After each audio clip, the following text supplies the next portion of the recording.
రాయకుటి sir మగ పిల్లాడు పుడితే తీసేద్దాం అందట. అలాగే తీసేద్దాం. ఈసారి పుట్టేది ఆడపిల్లనని రాసివ్వ మనం. అది మాకెలా తెలుస్తుంది? అది డిసైడ్ చేసేది దేవుడు కదా.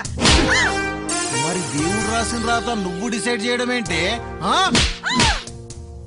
ఆడపిల్ల ఎందుకు కావాలి, మగ పిల్లాడు ఎందుకు వద్దు? ఆడపిల్ల అయితే ప్రభుత్వ రుణాలు ఇస్తుంది, బయట అప్పులు ఇస్తారు. బండి కొనివ్వక్కర్లేదు, ఎందుకంటే ఎవడో ఒకడు లిఫ్ట్ ఇస్తాడు. ఫోన్ కొనివ్వక్కర్లేదు, ఎవడో ఒకడు గిఫ్ట్ ఇస్తాడు. రీఛార్జ్ కూడా చేయించక్కర్లేదు, ఎవడో ఒకడు చేయిస్తాడు. డ్రెస్సులు కూడా కొనివ్వాల్సిన అవసరం లేదు, ఎందుకంటే ఎవడో ఒకడు షాపింగ్ చేయిస్తాడు. అదే మగాడైతే ఆడు బైక్ కొనాలి, ఫోన్ కొనివ్వాలి, మొత్తం ఆస్తులన్నీ అమ్ముకోవాలి. అందుకే ఈ మగ వెధవులు మాకు వద్దు వద్దు వద్దు.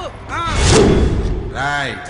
Even God also comes from mother whom, by whom.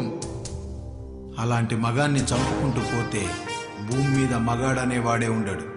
భవిష్యత్తులో మ్యూజియంలో చూడాల్సిన పరిస్థితి వస్తుంది.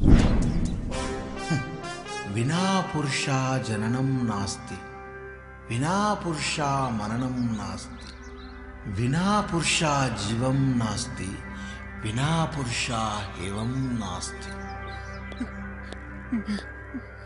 సార్ సంతోషం సార్, సంతోషం.